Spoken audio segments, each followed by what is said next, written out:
우리는 스스로 생각하는 대로 된다. 당신의 모습은 당신 생각의 총체다. 당신의 행동과 결과는 길들여진 잠재의식의 표현이다. 당신의 마음은 당신이 할 수 없는 일은 절대 소원하지 않는다. 우리는 자신이 할 수 있다고 생각하는 것보다 훨씬 더 많은 일을 할 수 있다. 우리에게는 믿을 수 없을 만큼 놀랍고 무한한 자원이 있다.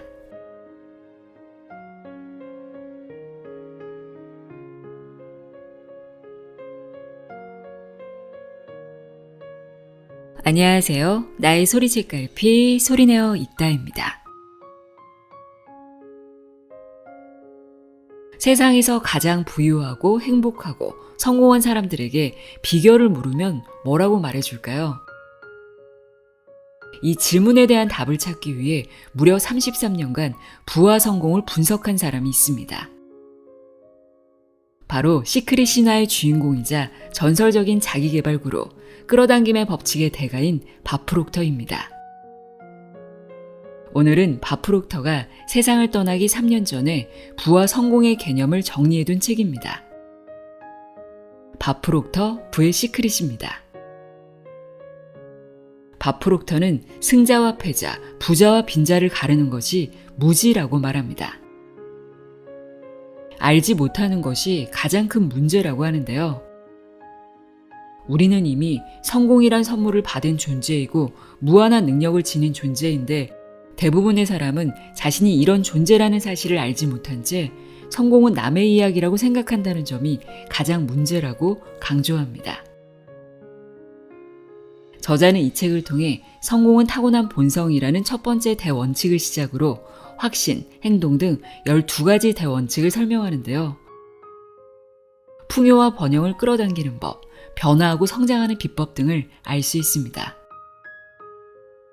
저는 이 책에서 우리의 마음은 우리가 할 수 없는 일은 소원하지 않는다는 것, 끈기가 없는 것은 10중 8구 소원이 작은 것이라는 말이 인상적이었습니다. 그동안 소원이 이루어지지 않은 이유는 내가 무엇을 바라는지, 내가 진정으로 원하는 것이 무엇인지 명확하지 않았다는 건데요. 진정으로 내가 원하는 것이 무엇인지부터 알고 결정하는 것이 소원을 이루는 가장 중요한 첫걸음이 될 수 있겠죠. 그럼 지금부터 밥 프록터 부의 시크릿 내용의 일부를 읽어드립니다. 귀 기울여 들어보세요.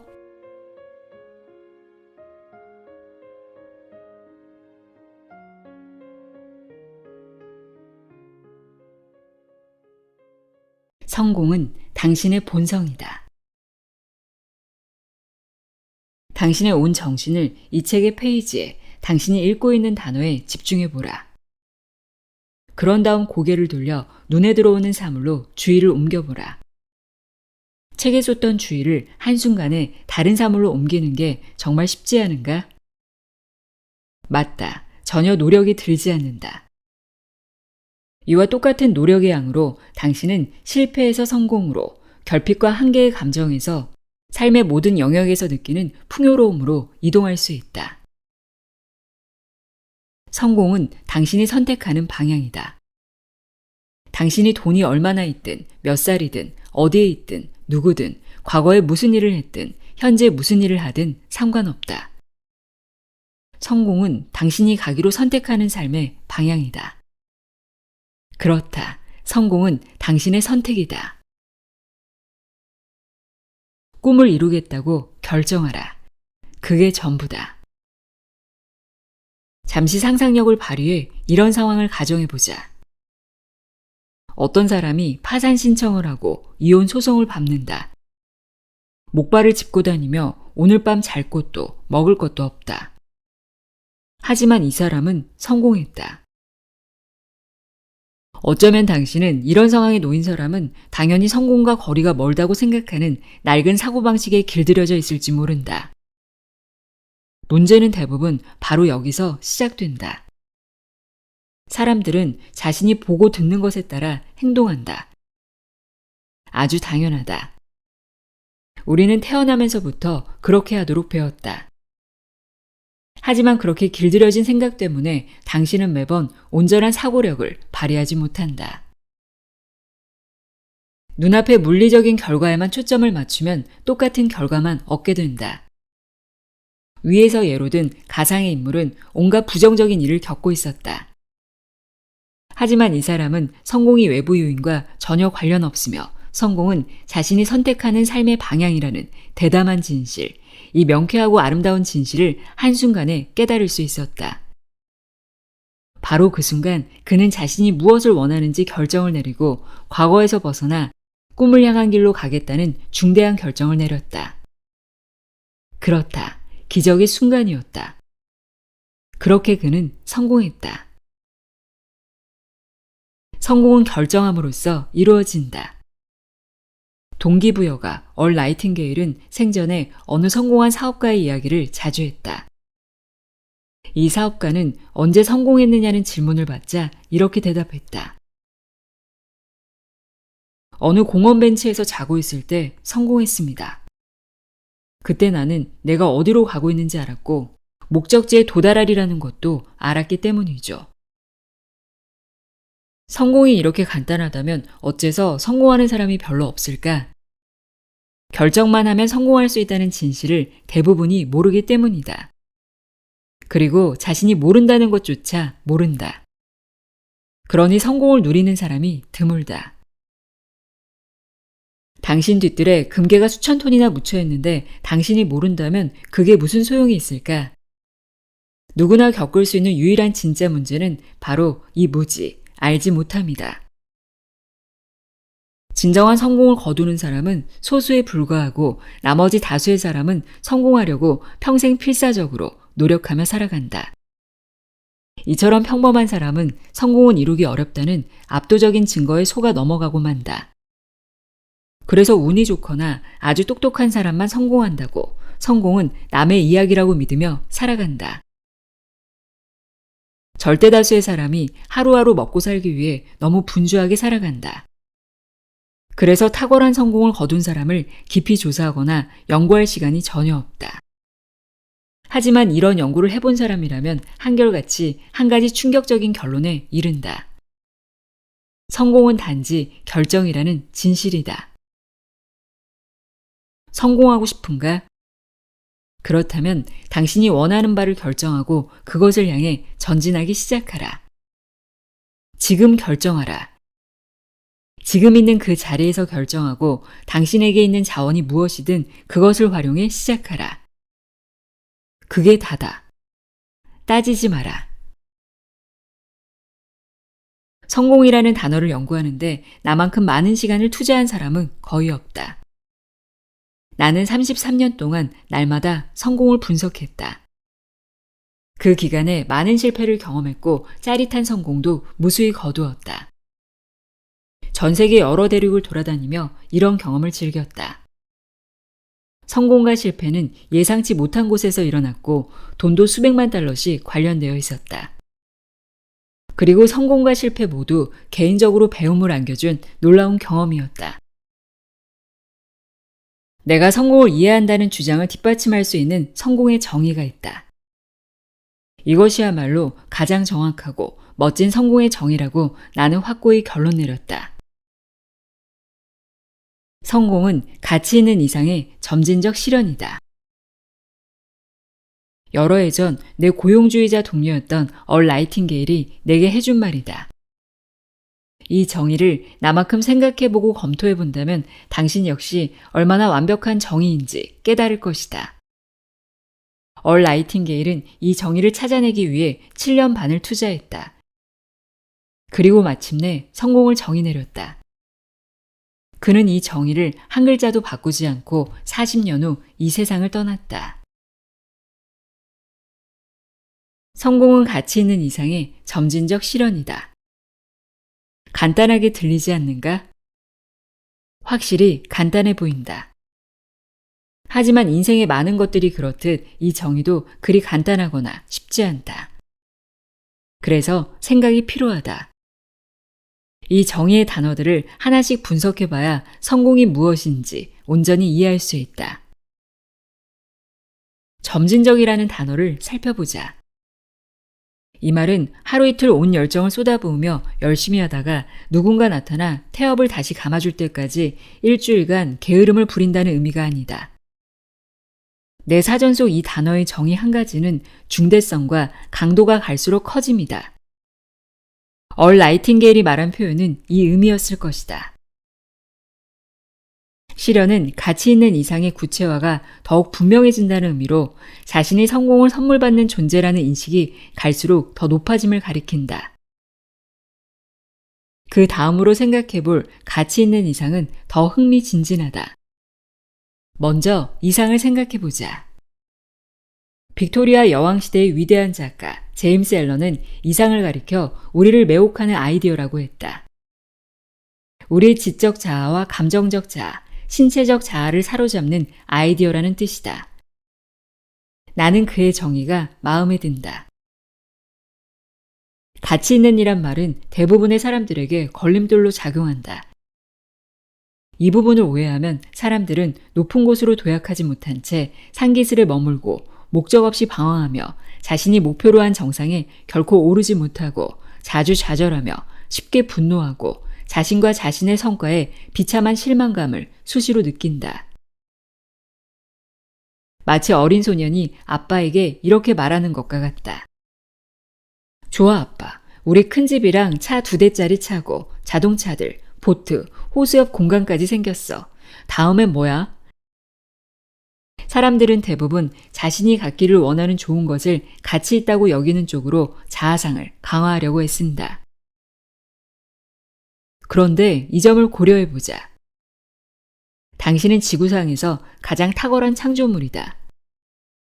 당신은 자신이 원하는 좋은 것은 무엇이든 가질 자격이 있다. 그러므로 당신은 더 근본적인 차원에서 이렇게 물어야 한다. 내 아이디어는 가치가 있는가? 이 아이디어에 주의와 관심을 기울일 가치가 있는가? 이 아이디어를 위해 내 삶을 기꺼이 바쳐야 하는가? 이 아이디어에 사랑을 쏟을 가치가 있는가? 이 관점에서 얼 나이팅게일의 정의를 생각하면 모든 것이 달라진다. 이제 당신이 진정으로 원하는 것이 무엇인지가 매우 중요해진다. 하지만 안타깝게도 자신이 정말로 원하는 것이 무엇인지 인식하는 사람은 100명 중 한두 사람에 불과하다. 생각해보라. 100명 중 겨우 2명 정도만 성공의 기회를 잡는다. 절대다수의 사람들은 진정으로 원하는 것이 의식으로 떠오를 때마다 그것을 밀어낸다. 자신의 진정한 소원을 자아상이 받아들이지 않는 것이다. 그것을 다른 사람들에게 말하면 웃음거리가 될까봐 두려워한다. 그래서 정말로 원하는 것이 의식에 떠오르자마자 그것을 얻지 못할 이유를 생각하기 시작한다. 사고가 잘못된 방향으로 프로그래밍 되어 있고 주변에 부정적인 사람들 뿐이고 적절한 정보와 지원을 얻지 못하기 때문에 대부분의 사람들은 산기슭에서 길을 잃고 헤맨다. 그들은 결코 산 정상에서 보이는 전망을 즐기지 못한다. 여러 목표들과 관련된 정보가 홍수처럼 쏟아지고 그런 목표들을 달성해야만 승리한다는 생각에 압도된 나머지 진정한 목표를 세우는 사람은 소수에 지나지 않는다. 그런데 흔히 우리가 말하는 목표는 대개 자동차나 돈, 건물 같은 것이다. 물론 다 좋은 것들이다. 우리는 그런 물질들을 소유하고 누려야 마땅하다. 그래서 아마 우리는 그런 것들을 목표라고 부를 것이다. 하지만 그런 것들이 가치 있는 이상을 담고 있는 경우는 거의 없다.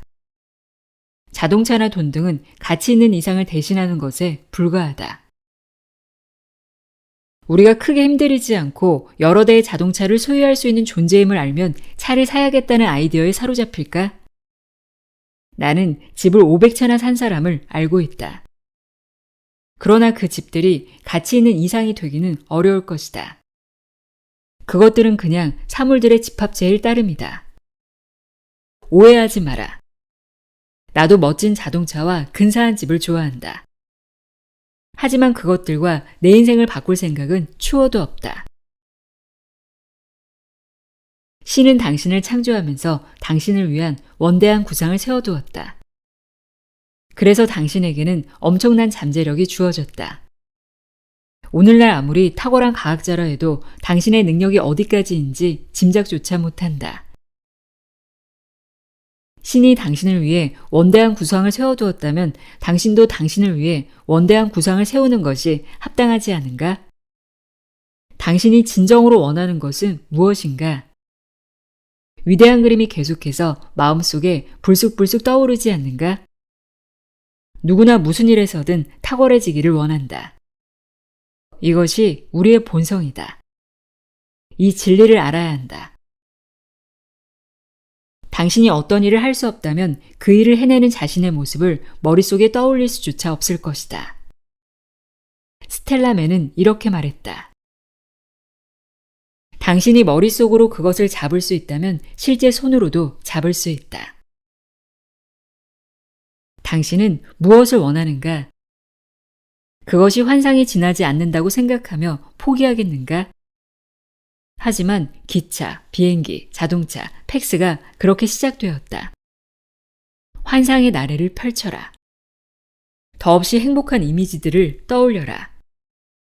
그런 다음 한 이미지를 정신에 고정시켜라. 그리고 이렇게 말하라. 바로 이거야. 이게 내가 원하는 거야. 이 일은 가치가 있어. 난 매일 아침 설레는 마음으로 눈을 뜨겠지. 내 삶을 이 일에 바칠 거야. 그래, 정말로 그렇게 할 거야. 친구나 친척, 이웃이 당신을 비웃는다면 그들을 멀리하라. 그들 때문에 좌절하지 마라. 친구인 척하지만 변덕스럽게 굴거나 당신에게 한심하다고 말하는 사람도 있을 것이다. 그들을 멀리하라. 그들은 당신에게서 꿈을 앗아갈 것이다. 당신은 더 나아질 필요 없다. 당신은 이미 훌륭하다. 신은 불량품을 만들지 않았다. 무한한 능력을 사용하겠다고 결정하라. 당신이 맞닥뜨린 엄청난 문제들을 0.01초 만에 해결할 수 있는 단 하나의 정신작용이 있다. 이것은 거의 모든 개인 문제나 사업상 어려움을 개선할 잠재력을 지녔다. 그리고 당신이 믿을 수 없을 만큼 눈부신 성공의 길로 인도할 수 있다. 이 마법 같은 정신활동을 일컫는 이름이 있다. 바로 결정이다. 세상에서 가장 성공한 사람들에게는 한 가지 공통점이 있다. 그들은 결정을 내린다. 결정을 내리는 사람은 최정상에 오르고 결정을 내리지 않는 사람은 아무것도 이루지 못한다. 결정하느냐 않느냐가 커리어를 창출하느냐 망치느냐를 좌우한다. 결정은 당신의 수입에만 영향을 미치는 게 아니다. 결정은 당신의 삶 전체를 지배한다. 몸과 마음의 건강, 가족의 행복, 사회생활, 인간관계 등 이 모두가 당신이 올바른 결정을 내릴 능력이 있느냐에 달려있다. 결정이 이처럼 어마어마한 영향력을 미친다면 모든 학교에서 가르쳐야 하지 않을까? 하지만 실상은 그렇지 않다. 거의 모든 정규 교육기관의 커리큘럼에는 결정 관련 수업이 포함되어 있지 않다. 설상가상으로 기업계조차 직원 훈련이나 인재 육성 프로그램에서 결정과 관련된 내용을 다루지 않는다. 이쯤에서 그럼 결정력은 어떻게 개발할 수 있을까 하는 질문이 생길 수 있다. 내가 답을 알려주겠다. 당신은 이 능력을 스스로 길러야 한다. 하지만 내가 여기서 알려주는 정보를 잘 생각해보고 소화해낸다면 당신은 이미 결정력 기르기를 시작한 셈이다. 현명한 결정을 하는 법을 배우기는 어렵지 않다. 적절한 정보를 활용해 특정한 훈련을 하면 매우 능숙하고 효과적인 의사결정자가 될 수 있다. 그리고 이런 사람이 되면 큰 보상을 받는다. 결정하기는 통달할 수 있는 정신훈련이다. 사고하기나 상상하기, 집중하기 같은 다른 많은 정신훈련과 비슷하다. 이런 능력을 하나하나 개발하면 엄청난 보상을 얻는다. 이런 정신근육을 강화하기로 결정한 사람은 흔히 매력적이고 행복하고 마법과 같은 삶을 보상으로 받는다. 결정하기에 능숙해지면 삶에서 갈등과 혼돈을 사실상 제거해버릴 수 있다. 결정은 마음의 질서를 가져다 준다. 그리고 당연히 이 질서는 객관적인 현실, 즉 결과로 나타난다. 제임스 앨런은 우리는 은밀하게 생각하지만 이 생각은 겉으로 드러난다. 환경은 우리를 비추는 거울이기 때문이다. 라고 썼는데 아마 결정을 염두에 두고 한 말일 것이다. 누구도 당신의 결정을 볼 수는 없다. 하지만 결정의 결과는 거의 모든 사람이 본다. 결정력을 개발하지 못하는 사람은 파탄을 맞는다. 우유부단함은 내적 갈등을 유발하고 그래서 정신과 감정이 아무런 예고도 없이 격렬한 전쟁에 휩쓸릴 수 있기 때문이다. 정신과 의사는 이러한 내적 전쟁을 양가 감정이라고 부른다. 옥스포드 사전에서는 양가 감정을 동일한 대상에 대해 상반된 감정이 공존하는 것이라고 정의한다. 마을에서 가장 똑똑한 사람이나 정신과 박사가 아니라도 마음이 한동안 양가 감정에 빠져 있으면 삶에 어려움이 생기리라는 건 누구나 이해할 수 있다. 양가 감정에서 벗어나지 못하는 사람은 시리에 빠지며 생산적인 활동을 사실상 거의 할 수 없다. 이런 정신 상태에 놓인 사람은 살아도 산 것이 아니다. 기껏해야 그냥 존재하는 수준이다. 한 번의 결정 또는 1년의 결정이 모든 것을 바꿔놓을 것이다. 우주의 기본 법칙은 창조 아니면 붕괴다. 우유부단함은 붕괴로 이어진다. 뭘 해야 할지 모르겠어 라고 말하는 사람이 얼마나 많은가? 또 당신은 내가 뭘 해야 하지? 라는 생각을 얼마나 자주 하는가? 당신과 이 행성의 모든 사람이 흔히 경험하는 우유부단한 감정 몇 가지를 떠올려 보자.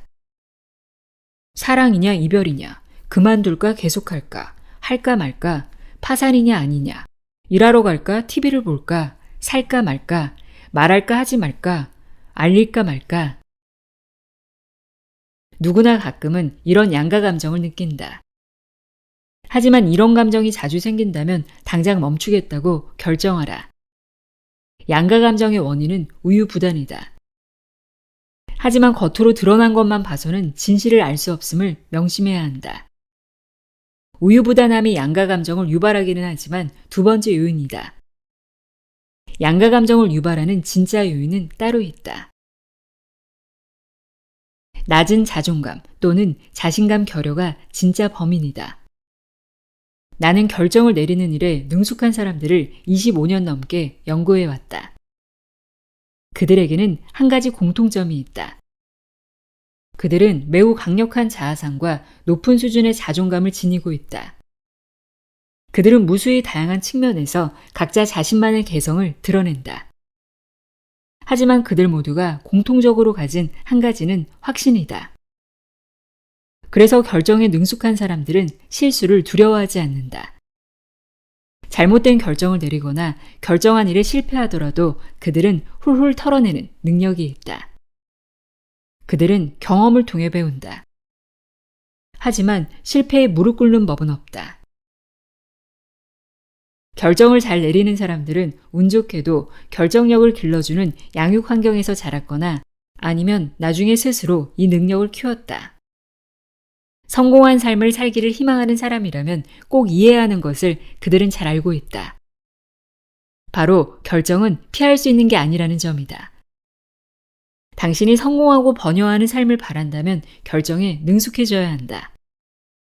심지어 결정에 이미 능숙한 사람들조차 자신의 결정력을 더 향상할 수 있음을 알고 있다. 언제 결정해야 할까? 좋아. 그런데 어디서부터 시작해야 하지? 라는 생각이 들지 모른다.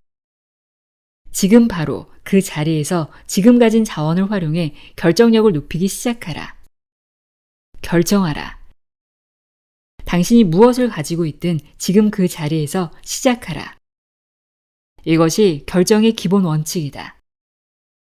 지금 가진 것으로 지금 있는 곳에서 결정하라. 어째서 대부분의 사람들은 이 중요한 삶의 원칙을 실천하지 못할까? 그들은 결정의 여부와 시기를 가진 자원이 허용하느냐에 맡겨버리기 때문이다. 존 F 케네디가 베르너 폰 브라운에게 인간을 달에 보냈다가 지구로 무사히 귀환시키는 로켓을 만들려면 무엇이 필요하냐고 물었을 때 브라운은 간단 명료하고도 단도직입적으로 이렇게 대답했다. 그런 로켓을 만들겠다는 의지입니다. 케네디 대통령은 그 일이 가능한지, 과학자들이 그 일을 해낼 수 있는지 결코 묻지 않았다.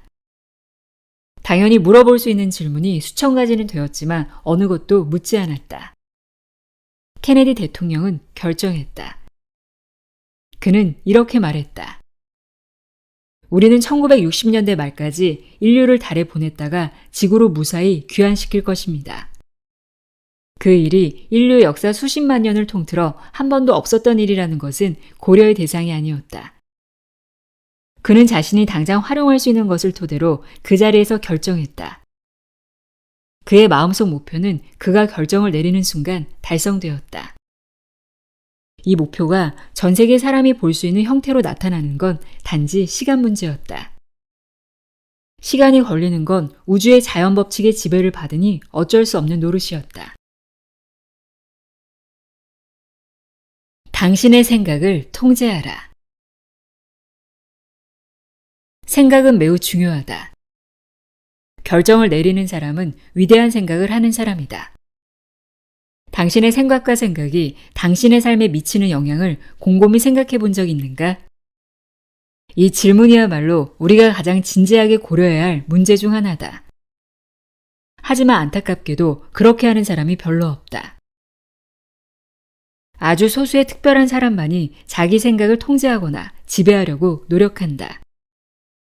역사상 위대한 사상가와 의사결정자, 크게 성공한 사람을 연구해 본 사람이라면 그들이 각자의 인간 삶을 다양한 관점으로 바라보았음을 알 것이다. 하지만 그들이 만장일치로 동의하는 한 가지가 있다. 바로 이것이다. 우리는 스스로 생각하는 대로 된다. 우리의 생각은 궁극적으로 우리가 내리는 모든 결정을 지배한다. 당신의 모습은 당신 생각의 총체다. 생각을 통제하겠다고 지금 당장 결정하라. 멋진 하루가 보장될 것이다. 불행하고 부정적인 사람이나 상황으로부터 어떤 영향도 받지 마라. 그 일을 하고 싶어. 하지만 뭐뭐 때문에 할 수가 없어. 이런 생각이 얼마나 자주 떠오르는가? 때문에 뒤에 늘 따라붙는 것이 상황이다. 상황 탓에 돌아갈 수는 있다. 하지만 상황 때문에 중요한 결정을 내리지 못하는 일은 없어야 한다. 나폴레온 이름 말했다. 상황은 내가 만든다. 많은 사람이 한두 번 시도해보고 성공하지 못하면 실패했다고 생각하는데 착각이다. 뭔가를 못한다고 해서 실패는 아니다. 하지만 포기하면 거의 확실하게 실패다. 포기하는 것은 결정이기 때문이다. 이런 논리에 따르면 포기하겠다는 결정은 실패하겠다는 결정이나 다름없다. 미국에서는 야구 선수가 수백만 달러의 연봉 계약서에 서명한다는 소식을 날마다 듣는다. 그런데 이런 선수조차 타석에 서면 때리는 공보다 놓치는 공이 더 많다는 것을 명심해야 한다. 베이비 루스가 714개의 홈런을 친 건 모두가 기억한다. 하지만 사람들은 그가 스트라이크 아웃을 1330번 당했다는 이야기는 거의 하지 않는다. 찰스 F. 캐터링은 말했다. 발명할 때 999번 실패해도 한 번 성공하면 성공한 것이다. 이 말은 거의 모든 활동에 적용된다. 세상은 당신의 성공을 보고 실패는 곧 잊을 것이다. 실패를 걱정하지 마라. 실패는 당신을 더욱 강하게 만들고 더 큰 성공을 얻도록 준비시켜준다. 기억하라. 성공하기는 결정이다. 비전 세우기, 걱정 버리기. 오래전 헬렌 켈러는 앞을 못 보는 것보다 더 안 좋은 게 있다고 생각하느냐는 질문을 받았다. 곧바로 그녀는 훨씬 더 안 좋은 게 있다면서 이렇게 말했다. 이 세상에서 가장 불쌍한 사람은 시력은 있지만 비전이 없는 사람입니다. 우리는 이 말에 동의할 수밖에 없다. 비전이 명확할 때 결정을 내리기 쉬워진다. 더 나은 삶에 대한 비전이 없는 사람은 자신도 모르게 스스로를 감옥에 가둔다. 그들은 희망이 없는 삶으로 자신을 구속한다. 성공해 보려고 여러 차례 진지하게 노력했지만 번번이 실패를 맛보는 사람들이 이렇게 되는 경우가 많다. 반복되는 실패는 자아상을 손상시켜 자신의 잠재력을 보지 못하게 만들 수 있기 때문이다.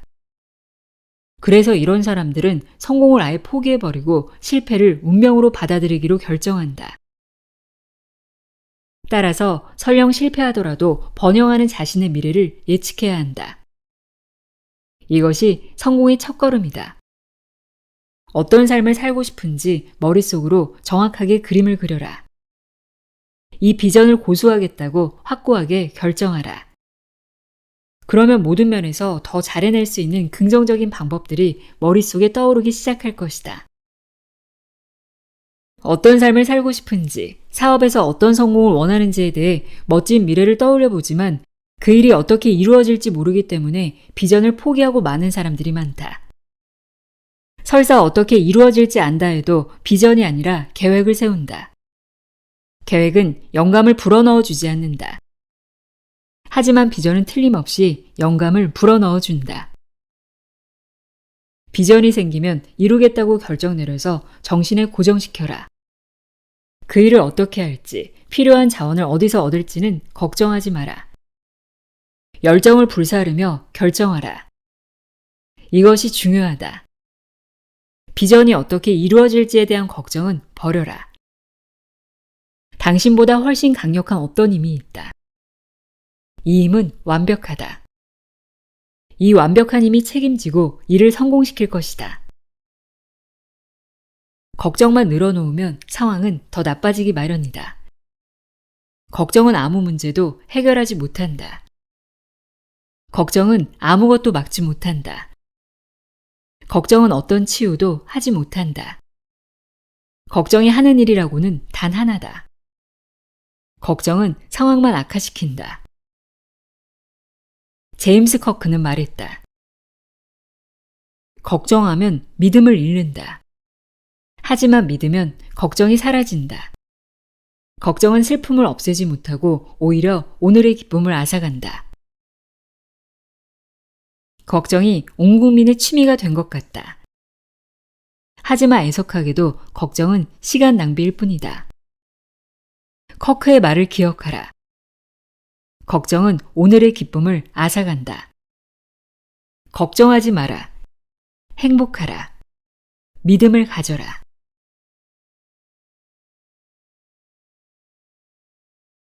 돈은 당신이 끌어당기는 것이다.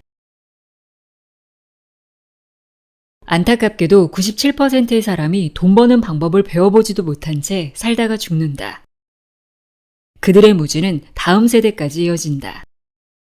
반대로 부를 끌어당기는 방법을 알고 있는 3%에서 4%의 사람들은 번영의식을 다음 세대로 물려준다. 이제는 97%의 사람이 깨어날 시간이다. 당신이 97%에 속한다면 돈을 얼마나 벌고 싶든 원하는 대로 버는 방법을 배울 수 있다는 진실을 이해해야 한다. 돈 버는 법을 배우기는 자동차 운전하는 법 배우기보다 어렵지 않다.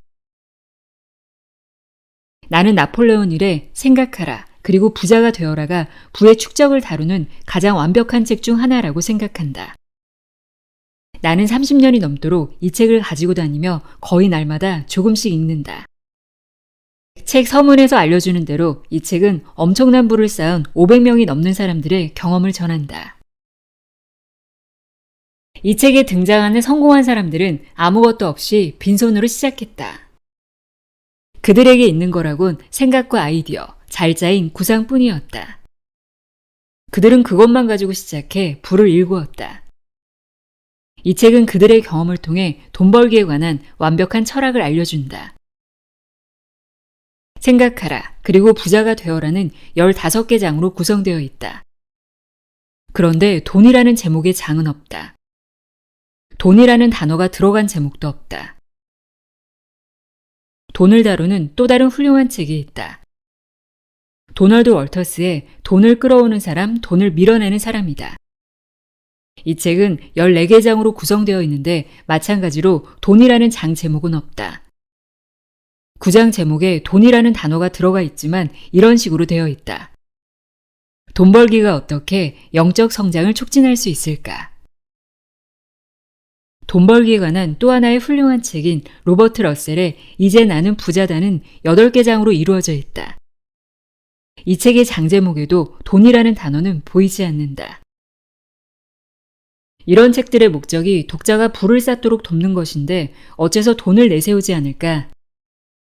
농부가 아들에게 씨앗 심는 법을 가르치는 동안에는 수확하는 법을 설명하는 데 시간을 쓰지 않는 것과 같은 이치다.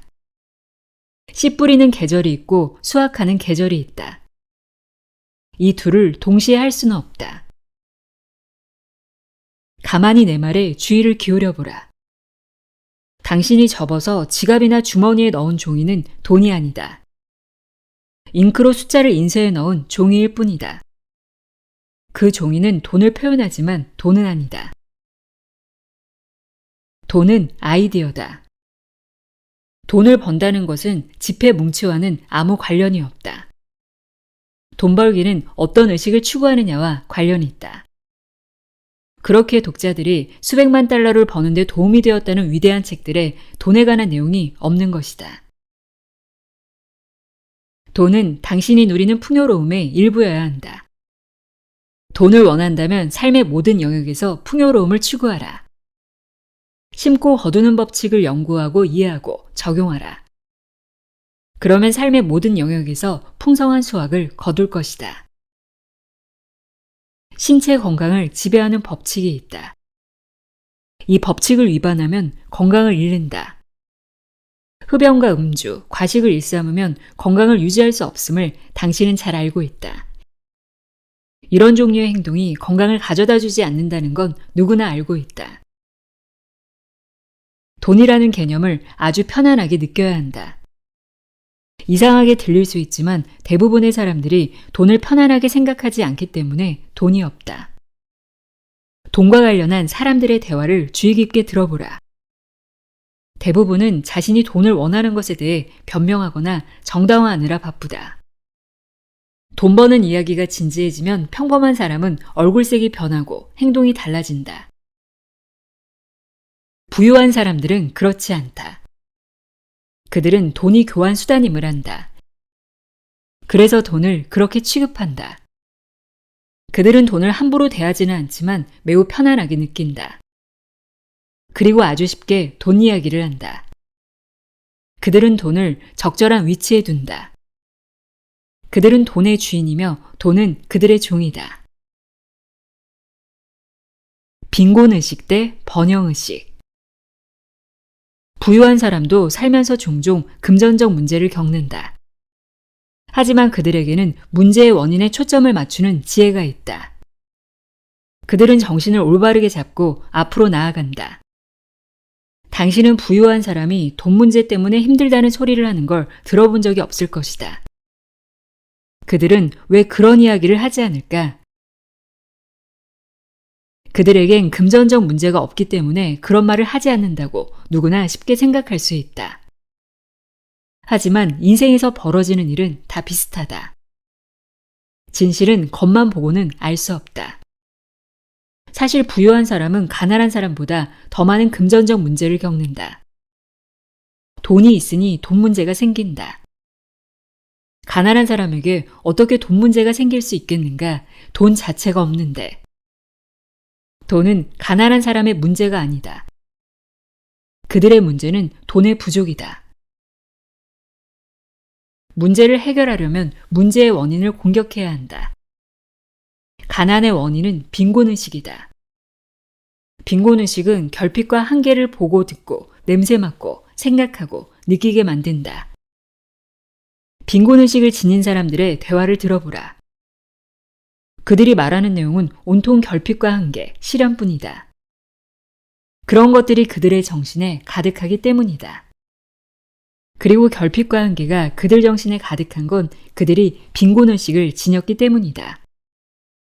그들의 생각과 감정, 행동은 그들이 뿌리는 씨앗이다. 뿌리는 대로 거두게 될 것이다. 그들의 수확물은 결핍과 가난이다. 그 수확이 삶의 결과가 된다. 그리고 그 결과는 신체 건강, 은행 예금, 사회생활을 통해 드러난다. 이런 가난한 영혼들은 자신의 물리적 문제를 물리적 눈으로 바라본다. 이는 그들이 벗어나지 못하는 가난의 울타리가 된다. 그런 삶의 결과들이 그들을 지배한다. 그들은 계속 같은 씨를 뿌리고 매년 같은 수확물만 계속 거둔다. 그들은 곧 그런 삶을 운명으로 받아들인다. 그들은 이렇게 생각한다. 뭐하러 더 많은 걸 바라야 해? 우리 가족 중 더 많이 가진 사람은 아무도 없잖아. 우린 원래 가난해. 이건 우리 잘못이 아니야. 정부 잘못이지. 정부는 우리에게 더 많은 지원금을 줘야 해. 정부는 부자들한테서 돈을 거두어 우리에게 줘야 해. 부자들은 가진 돈을 다 쓰지도 못할 거야. 이건 공정하지 않아. 반면에 부유한 사람들은 번영의식을 지녔다. 그들은 무한한 공급원을 잘 알고 있다.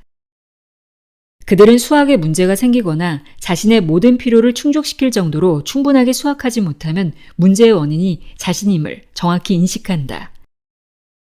아마 그들이 밭을 제대로 갈지 않았거나 충분한 씨를 여기저기에 많이 뿌리지 않았을 수 있다. 그들은 결핍과 한계를 끔찍하게 싫어한다. 그들은 좋은 것을 풍족하게 요구한다. 이것은 그들의 타고난 권리다.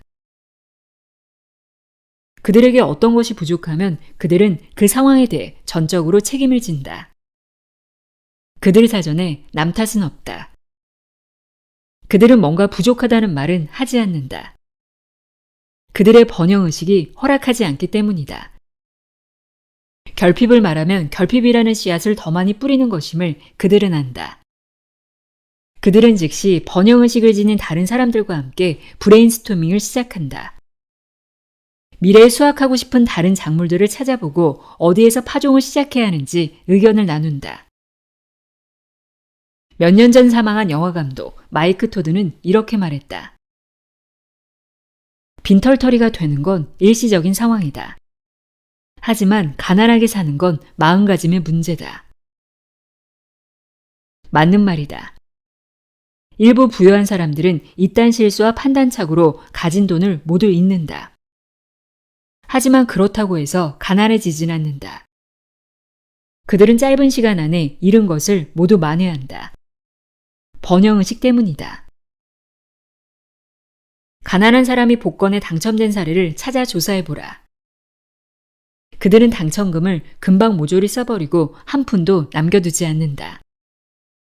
돈은 빈곤의식을 지닌 사람과는 함께 지내지 못한다. 이와 똑같은 법칙에 따라 돈은 번영의식을 지닌 사람을 떠날 수 없다. 당신이 어떤 의식을 지녔는지 궁금한가? 알아내기는 어렵지 않다. 솔직한 자세로 당신이 얻은 결과를 검토해보라. 당신 삶의 패턴을 조사해보라. 지금부터는 번영의식을 더욱 발전시켜 풍성한 수확을 얻는 데 초점을 맞춰보자. 강력하고 긍정적인 확언을 생각하라. 이것이 시작이다. 그리고 이 확언에 감정이라는 연료를 공급하라. 그렇게 할 때 잠재의식의 저장고에 창조적 에너지가 쌓인다. 이 과정을 날마다 반복하면 당신의 정신은 당신이 가고자 하는 방향으로 움직이기 시작한다. 확언을 적고 소리내서 읽고 느끼고 정신에 새겨라.